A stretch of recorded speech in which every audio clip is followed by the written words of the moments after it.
El primer reto es el reto de los métodos de pago, el acceso para los mexicanos a más opciones de pago, porque la bancarización sigue siendo un reto. 40% de los mexicanos que podrían comprar no pueden comprar porque no tienen acceso a bancos. Entonces, creo que ese acceso es un tema, un reto que estamos viendo.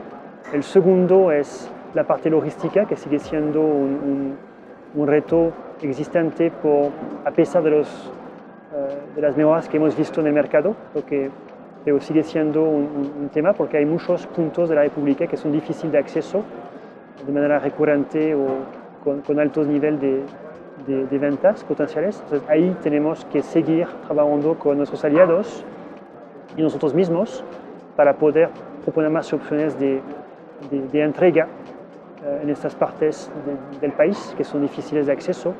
La tercera parte es generalmente el acceso al Internet, aunque haya subido muchísimo. Todavía hay mucha gente, casi un 47% en México, que se quejan de la calidad de la conexión a Internet, lo cual hace, creo, la importancia de las apps liberas, ¿no? Que no sean muy cargadas y pesadas, importante para tener un acceso móvil en varios sitios y poder evitar esta limitación, esta limitante, porque el país está también intentando todavía de desarrollar la infraestructura de telecomunicación. Hace algunos años el hecho de abrir a la competencia las ofertas de telecomunicación que ayudó muchísimo. Ahora hace falta acelerar para que cada vez más mexicanos tengan acceso al Internet y generalmente a apps, a tiendas en línea, al ecosistema que existe, que permite facilitar la vida de los mexicanos. Y la otra parte creo que es generalmente el hecho que tengamos leyes en el país que por sí están, la mayoría están, no hace falta quizá más, pero generalmente el problema es que no se implementan, no se ejecutan de manera tan forzosa como deberían, ¿no? Y bueno, aquí tocamos el tema de todos colectivamente, sí luchar contra la corrupción, es el trabajo de cada uno, pero también asegurarnos que las leyes se ejecuten para que, por ejemplo, alguien que comete una fraude en línea sea perseguido rápidamente, ¿no? Y acciones legales tomadas, como pasa en otros países de Latinoamérica, ¿no? Pues creo que no puede ser un tema de México, tenemos que colectivamente tener el orgullo, la ambición de hacer que las leyes se ejecuten en el país y todos no tener ningún tipo de tolerancia para la falta de legalidad que puede existir. Y empieza con los canales de venta en línea, las plataformas de e-commerce. Nosotros en ello consideramos que la economía formal en línea se tiene que promover. Nuestro sitio filtra quién vende en línea. Son empresas formales que cumplen con las leyes y que venden productos legales. No es el caso de algunos competidores. Creo que es importante que todos, como clientes, como ciudadanos, ¿no? demos importancia a esto. Y lo mismo la economía informal offline. Es importante que todos ayudemos a las empresas, a la gente que toma riesgos como empresarios, de poder contar con un sistema que fomenta la formalidad, porque solamente con la formalidad podemos dar trabajos estables a la gente y podemos hacer que la gente crezca y no solamente los negocios, ¿no? Creo que esos son un poco los retos que siguen siendo importantes y que tenemos que seguir solucionando como empresarios, pero también como gobiernos y como ciudadanos de un país que tiene mucho potencial.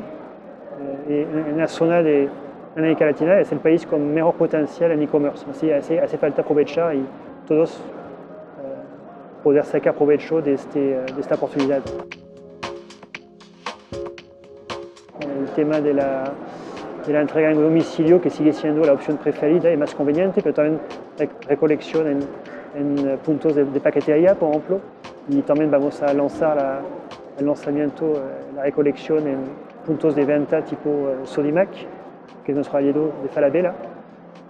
Nuestra idea es esta, es seguir probando, seguir construyendo opciones para los clientes, sea con tecnología nuestra, con tecnología de aliados, o también con alianza de tipo comercial, como lo hicimos. Lanzamos un sitio con un partner que está especializado en la microfinanciación, precisamente para ayudar a la gente que no vive en las ciudades principales del país, incluso vive en pueblos de hasta 100.000 habitantes, puedan comprar productos que hasta ahora nunca han visto en tiendas cercanas de su domicilio, con el apoyo de este partner que le puede dar una opción de compra, una financiación, un financiamiento, respetando su canal de distribución, ¿no?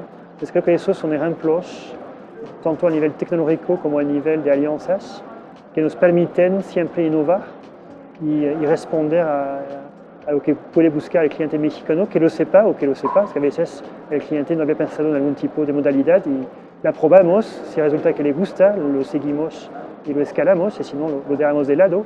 Pero siendo una empresa que tiene su casa matriz, Linio.com tiene su casa matriz aquí en México, también tenemos más flexibilidad que la competencia a veces para crear y probar tecnologías o alianzas novadoras, ¿no? Que están adaptadas al mercado mexicano, a lo que buscan los mexicanos, tanto al nivel de productos como en cuanto a acceso a los productos. Entonces eso es un poco lo que nos guía, y el ecosistema que estamos construyendo apunta a esta diversidad, a esta apertura de opciones.